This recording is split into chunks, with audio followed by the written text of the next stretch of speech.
કૃષ્ણ.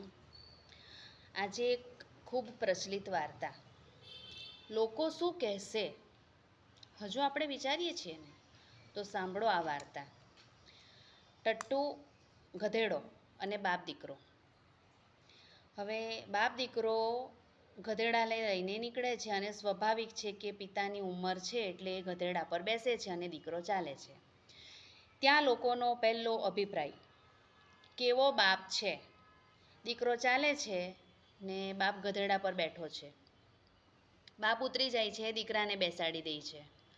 એટલે લોકોનો બીજો અભિપ્રાય, કેવો દીકરો છે, દીકરો બેઠો છે ને બાપ ચાલે છે. દીકરો ઉતરી જાય છે ને બંને ગધેડા પર બેસી જાય છે. એટલે લોકોનો ત્રીજો અભિપ્રાય, કેવા બાપ દીકરા છે, બંને બેસાતું હોય, બંને ઉતરી જાય છે. આખરે ટટ્ટુને ઉંચકી લે છે. લોકો ખૂબ હસ્યા અને બાપ દીકરાને મૂર્ખા કહ્યા. કેવા મૂર્ખા છે, આમ કે ઉચકાતો હોય ગધેડાને. આખરે બાપ દીકરાએ ગધેડાને ગુમાવવાનો વારો આવે છે લોકોના અભિપ્રાયથી. આના પરથી વિચાર કરો. હવે મારે લોકોના અભિપ્રાય કેટલા બદલાય છે એના વિશે આગળ આ વાર્તા પરથી સમજી જ ગયા હશો, વધુ કહેવાનું રહેતું નથી.